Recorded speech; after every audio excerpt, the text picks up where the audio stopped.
What is happening, Tug Peeps? OldManTup coming at you today with our Week 7 matchup versus Tom and the San Jose Sharpedo.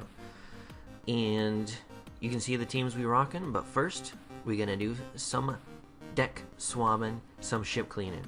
We have our Bucktooth Buckos of the episode, and that would be nominated by Sam Button in the comment section last week, who wanted to nominate, I don't know if it's his or her, so I don't want to be insensitive on that, but the two sons, Albie and Arlo, they would love to see a Lowland Rattata and Shiny Rattata aboard the Jolly Roger.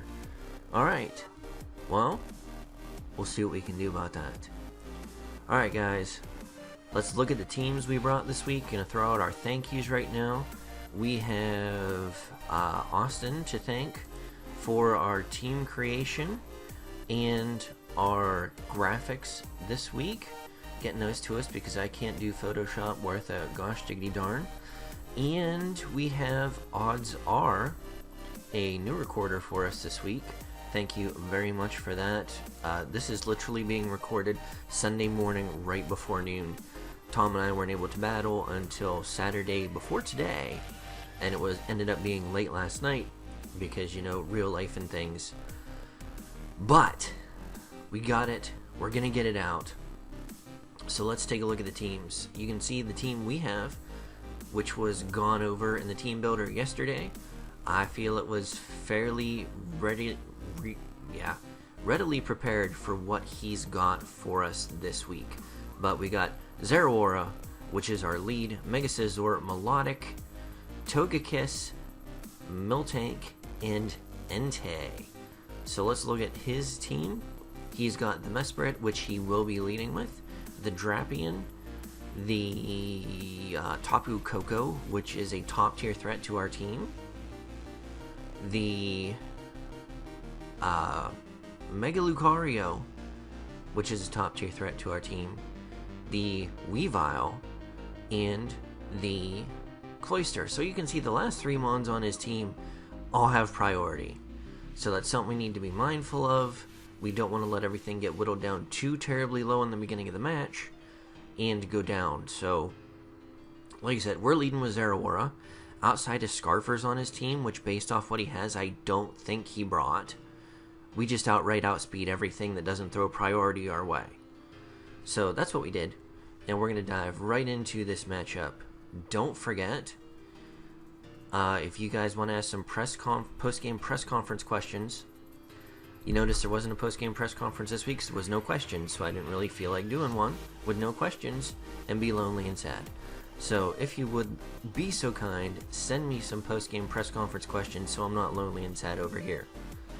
Another thing, you will notice we didn't do a victory video waving the flag anywhere. This is like the second or third week now that we owe you guys. I'm going to try and figure out something to do at the end of the season because it just rains here so much in the past couple of months. We haven't had a lot of nice days, and even the days that we have had nice, we've been working super hard, especially with it being a holiday weekend. Speaking of which, happy Memorial Day. Thank you to all our veterans, both present and past, who have contributed to the greatness of this country. Today, we remember you. So, again, thank you for your sacrifice. Thank you for your family's sacrifice. And just want you to know, my grandfather was in the Army. My brother was in the Army, is now in the National Guard, who is currently deployed for flood control. What else do we got in the family? My cousin is in the Navy. Super awesome guy. So my family is definitely an active part of the military. So I want you guys to know, anyone in the military who has been in the military, you got family in the military, thank you very much for your sacrifice. Just super appreciative. So let's dive into this match and we'll see what we got going on. But I think this is recorded with Citra, which may be the first time that ever happened on this channel. So again, thank you, Odds Are, for that. Wow, look at that background. Are we on like Sky Pillar or something? Is that what it looked like up there? But anyways, like I said, he's going to lead with Mesprit. We're going to lead with our Zeraora, and we can just Volt Switch out because he didn't bring Gliscor, which I could not believe. So I can just Volt Switch and T-Bolt everything. And that did nothing. So he's probably specially defensive, or at least relatively bulky, because Mesprit is legit thick. So we're just going to go out into Togekiss, because I kind of figured he was either going to T-Bolt us, or T-Wave us, or set up rocks. He is going to T-Wave here. I thought he might be carrying the taunt. And I really thought he might just switch out here or U-turn and would be faster. So I went for the Fire Blast, trying to predict what would be coming in. But he does just T-Wave us. We're going to miss the Fire Blast right off the bat, which is unfortunate, but that's okay. But we're going to take this turn to Defog. That's what we're going to do. That U-turn didn't do much because we super resist it. If I'm not mistaken, Fairy resist it, and our Flying resist it, so that was quad resisted. We're going to get some lefties, and we're back to full health, which is bueno. Now, we're probably going to see a knockoff here, predicting a switch possibly, and I just want to gauge some damage, get a Fire Blast off. We do have Serene Grace, so it does have, like, I think a 20% chance to burn. Not that I'm trying to count on hacks, but that would make it so much easier to deal with this thing. And a Poison Jab, I wasn't sure, I didn't run my numbers, but I didn't think that did half of what I had left. It definitely did. And we're going to go down to the second one. So that was bad on me, not paying super close attention to the damage there, because I was thinking I'd live. But we're going to go out into Strawberry. And we're going to set up our own rocks right here. He's going to knock off, which is fine. He's going to knock off our Troupple Berry.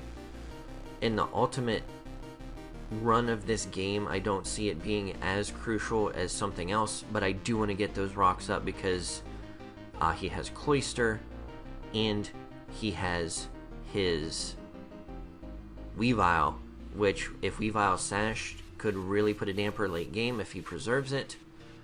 And I'm just going to start laying down some damage. And that does relatively decent. We don't get a 30% roll on the paralysis, which is, I mean, perfectly fine.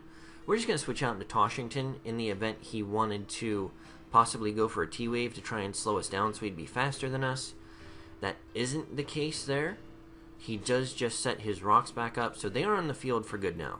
Now with Thunderbolt, I thought maybe that'd be able to take it out, but it is going to put it down to the range to where I'm pretty sure he's going to live with more rocks, but I'm not 100% certain. But he is going to preserve this for a sack later, and he does just go for a slow U-turn, seeing what we want to do. Now he's going to set up the Electric Surge here. Now I'm thinking Thunderbolt on a standard Tapu Koko with our set is going to do in the range of 50% based off the calc I had. And we do well less than that. And I'm like, okay, this is a somewhat bulky Tapu Koko, so we need to figure out how we want to answer this and see what he wants to do. So I'm going to drop another T-Bolt. I want to see what kind of attacks he has or what he's going to do. Now again, we see that does well under 50%, and I see the Calm Mind, and I'm just like, oh, that's not good, because I don't have a ton of stuff to hit this on the physical side right out the gate that's going to scare him out. So I have to figure out real quick what I want to do, and this was probably the longest turn of the match right here for me. We're going to Volt Switch out and go into Entei. I want to bluff either the fact that I'm Assault Vest or Scarf to scare this thing out. And we're going to bring out BBR Jolly. Now, like I said, this is what I have to hit it the hardest physically. Even if he's completely HP and defensive, we should be able to do in the ballpark of 50%, and we have a 50% chance to burn it, so that we'll negate the leftovers, and we'll keep him at a range to where we can stay ahead. Now, I gamble so hard right here. So hard. He's going to go out in a little pump, and I'm like, okay, this thing has to survive the rocks. Please survive the rocks. It does on the smallest sliver of health, and we go for a Flame Charge. Now, I gambled on this for two reasons. One, at +1, I should be able to live one Thunderbolt. And two, if I live that if I don't live that Thunderbolt, I'm going to die anyways. Two, we're going to pause right here just for a quick rundown of why. One, I should live a +1 Thunderbolt. If I do, I'm going to get the Flame Charge me faster than it turn 2 if I'm not faster turn 1 anyways. And then I'll be able to, if he doesn't just straight up roost that turn, I'm going to be able to put it to a range that I'll be able to Flame Charge at turn 2 and kill it. So that was the thought process there. Now he's going to bring in Cloister. And at this point, if I burn it, I think I should be able to take one hit of anything it wants to give me. And even if he sets up, if I hit it and burn it, Extreme Speed should put it into a range unless it's defensive, which if it sets up, it won't be. Unless it's defensive, and Extreme Speed will kill it the second turn no matter what. So, we're going to drop our Sacred Fire here. It connects. It does a ton of damage. It does get the burn. And he's going to Rapid Spin to get Rock Sway, and I'm just like, what? So this really has been, and we see the Life Orb recoil, which is fantastic. But at this point, I don't have to worry about anything. Ice Shard isn't going to do a ton to us because we're Entei and we resist it, and he's not plus anything. Even with the Life Orb, it's going to do minuscule damage to us. So we're at a point where we can just drop another Sacred Fire. Well, actually, we're at a point where we can drop another Flame Charge and put ourselves in a really, really good situation speed-wise in the event he is rocking a Scarf on something in the back. As you can see, he does go for the Icicle, no, not Icicle Grass, Ice Shard, but it does nothing. We are going to get the second speed boost here, and BBR Jolly is at +2 Adamant Nature with those Sacred Fires. He's going to go to 0 exposure here, and I was really surprised he brought this out right now, because there's nothing he can do to kill us. I thought maybe he was rocking the Extreme Speed, which even max attack Adamant cannot kill us at this range, but I thought maybe he was going to try and put us in range for a crit something else. We're just going to see the Vacuum Wave here. He brought a special set this week, and I'm just like, holy moly. That does a decent amount, but not enough to put us in a range that a banded Ice Shard from Weavile will even kill us. So that's excellent. He's going to bring Overcharge back out here, which I really think he should have done last turn, but didn't. Because he should be able to live one Sacred Fire. We're not going to know for sure because I'm going to miss it here, which is unfortunate. I think that's a 5% miss chance. And he's going to T-Bolt us. So I'm like, okay. We don't have a lot to do damage to this. So I need to bring out the MVP, which is Alcizor. And if you guys saw the team builder, you know the set from yesterday, and that was unfortunate. Yeah, super unfortunate we jumped ahead there. But you'll see what's going to happen. Spoilers, minor there. But I don't have time to re-record this, so I apologize. We are going to do the one thing we can do. Pray that he doesn't have HP Fire, which I can't remember. And I didn't even think about this at the time. Is Tapu Koko one of those ones that I think it can't have HP Fighting? Because of it being a legendary, it has to have at least 2 or 3 perfect IVs from Generation 7 or 8 or whatever generation we're on now. So it may not have even been able to have Hidden Power Fire looking back on that. I don't remember. But we have to bank on the fact that we can live one Thunderbolt at this range, set up a Swords Dance, and sweep from this point. So we're going to see what we got. Unfortunately, he's sitting at 100% health. He's going to go for the T-Bolt. We did Mega Up. That does so little damage to specially defensive Scizor, and I'm just like, should I try setting up another one? But I don't. I don't get greedy. We are just going to Bullet Punch here, and it does well over 50%, and I'm just like, oh, thank goodness. Another T-Bolt isn't going to crit us, isn't going to paralyze us, so we don't have to worry about those shenanigans. And we're just going to continue to Bullet Punch things here. But we are at a critically low range to where a super sneaky Ice Shard could be super bad for us. Now, I am still at the point where I think he could be Focus Sash. He goes for the Ice Shard here, which tells me that he's not. Ice Shard is going to take us down to 9, so had that crit, it would have taken us out. We're going to get the Bullet Punch. That is going to be... We do see the Life Orb. That is going to be enough to take down Weavile at +1. It will all day long. Now he's going to go back out into Drapion, his Skolex. We're going to drop another Bullet Punch. Will it be enough to kill? And will, for 3 weeks in a row, Mega Scizor get 3 kills to finish the game? It does kill. It didn't require a crit. And Mega Scizor, for the 3rd week, the 3 trifecta. This is a homage to Cooper, if I have ever seen one. The trifecta of trifectas. 3 kills at the end of 3 matches, 3 weeks in a row.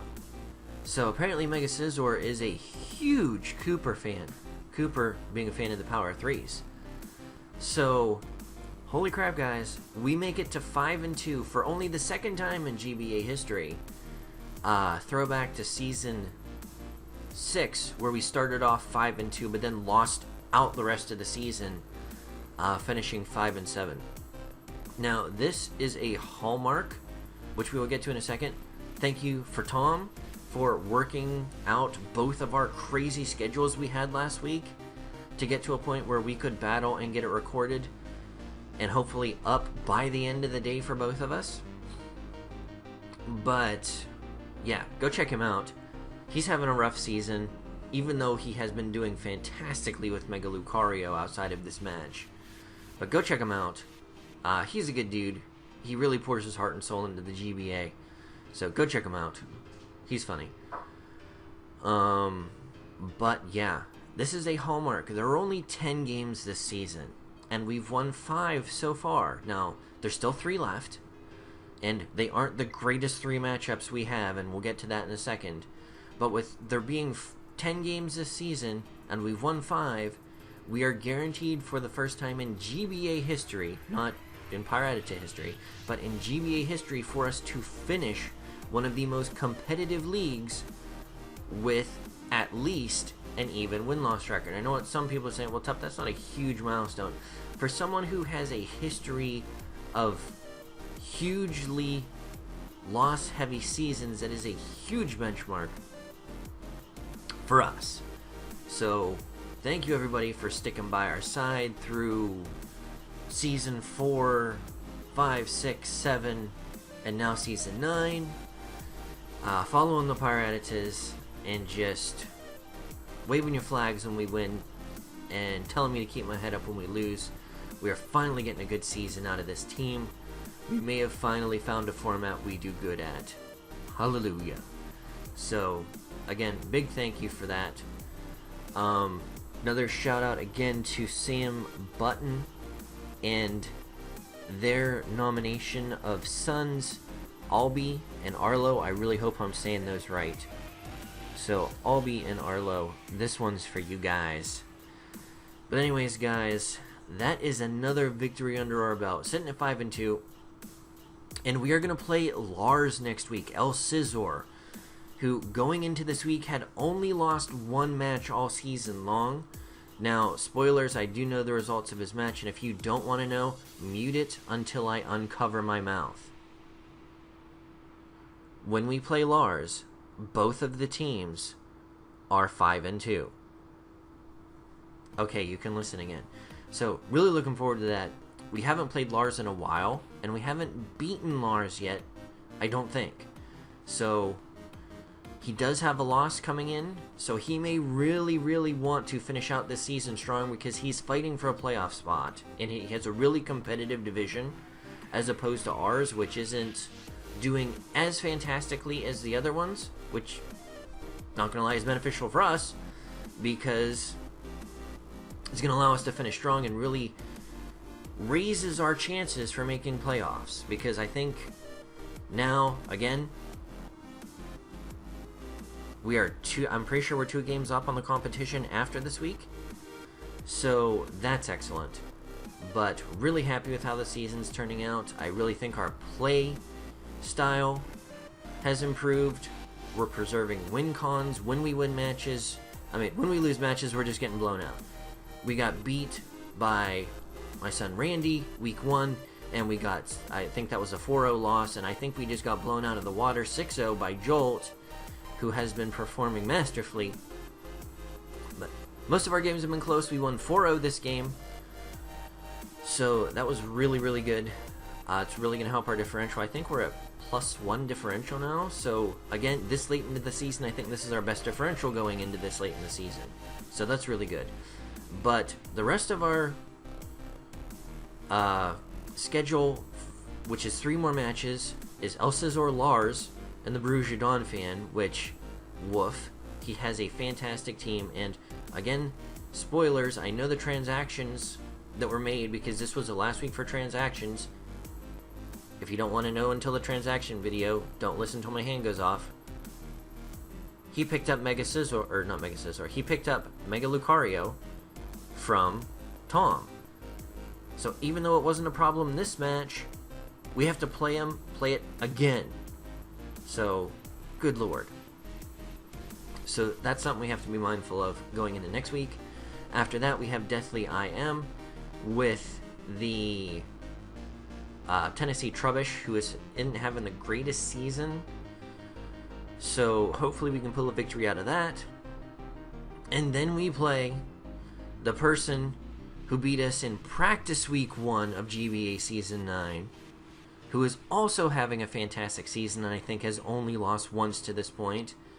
And that is 6-Foot Hacks, aka Leo, and the Durham Dridagons. Now, we have a mixed record as far as competitive draft goes against Leo. When we beat him, we hacks the crap out of him. Now, the benefit for us is we have a hacks-heavy team, so that may kind of work out for us. But Leo is doing fantastic and has the scariest team in the league. I mean, he's got Marshadow and a bunch of other stuff that I don't even want to think about. So that's unfortunate.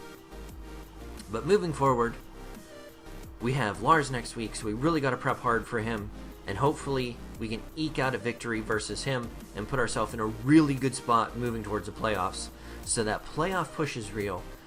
Let me see your pride down in the comment section down below. If you've made it to the 22.5-minute mark in the video, hashtag Jolly Roger, hashtag I believe, which Mr. Sock started, who's finally seen the light and supporting us as far as the GBA analyst goes. I still have my eyes on the rest of you guys.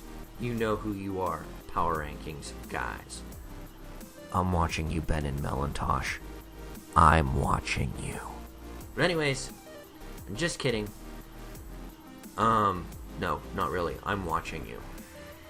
But, again, shout out to Tom, shout out to everybody who helped contribute to this video, shout out to the fans who are awesome, and again, who have supported us to this point, even though we may not have deserved it.